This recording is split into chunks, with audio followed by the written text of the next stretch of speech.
Prime Minister, welcome to 7:30. Thank you, Sarah.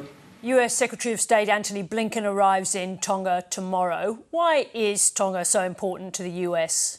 Well, we're very excited, given that the Secretary will be arriving tomorrow. I do believe that we have a very long relationship with the US, given it's over 50 years, and we do believe we have something to contribute to our relationship. Not just about climate change, but also in terms of people-to-people relationship. We have a lot of Tongans in the U.S., so we have that extra, factors that are of interest to both of us. Is the United States prepared to offer Tonga the same commitments that China did last year, including on climate change, on disaster mitigation, on agriculture? I really don't want to preempt whatever commitment the U.S. May bring to the table, but we do have different priorities in terms of discussion with some of our partners. We believe that the U.S. will offer something that will strengthen our relationship, not only just for Tonga, but that are of mutually beneficial to both our countries. The Chinese government is very focused on Tonga as well. Would you consider developing with Beijing the same sort of relations that the Solomon Islands has? We have our own relationship with China. We have our own bilateral program with China, and we're very happy with that currently, Sarah. I mean, with the U.S., it's a little bit different. We're talking about the deportees. We're talking about having consular service here in Tonga and so forth. So we do have different priorities with some of our development partners. What about the security relationship that the Solomon Islands has developed with China? Is that sort of relationship attractive to you?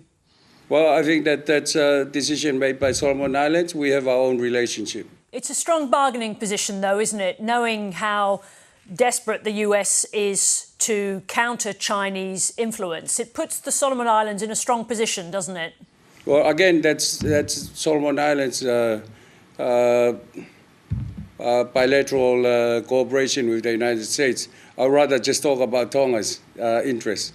I noticed that the Pacific Island Forum expressed concerns about the nuclear submarine deal between the US, the UK and Australia. Are you concerned that AUKUS puts the region at peril? Well, the original concern was, information sharing, but we believe we have addressed it at the forum last year, and now we know more about AUKUS, and that's what we wanted, to actually have that more transparent relationship with the countries involved.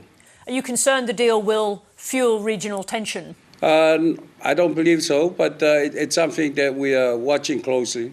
What exactly is it that you want from Antony Blinken on his visit? Well, I mean, we appreciate the fact that after 50 years of political, our relationship with the United States, we have this embassy. So that's very much of interest to us. But we also like to actually help, well, not necessarily help, but to actually ask for help in terms of advocating for some of the issues we're having with climate change and climate financing, some of the work we're actually doing in environment, renewable energy. So there are a lot of let's just say, items that we would like to actually have some discussion with the Secretary tomorrow. You said in a speech to the UN General Assembly that climate change is threatening your country's sense of nationhood. How is it doing that? It's not only about the identity, it's about the actual existence of some of the Pacific Island countries, including Tonga. I mean, when something like climate change, we're having a more, let's just say, stronger cyclone these days. I mean, let alone the other natural disasters that we have, like the volcanic eruption and the tsunamis, that compounded the whole, crisis that we're actually facing. And with crisis, we need actually resources to address some of it or to recover from it. So it's not really that simple that it's all about climate change, but there are other factors that actually make it a little bit more complex and make it a little bit harder to actually recover from. Is Australia meeting its obligations to help countries like yours tackle climate change? Australia has been a very good partner. It's been a very good partner in terms of development, in terms of our recovery from the disaster last year. And they've been helping together with New Zealand.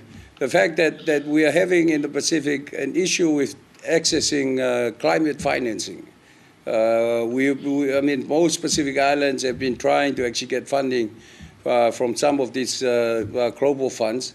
But to date, a very small percentage of that fund find its way down here to the Pacific.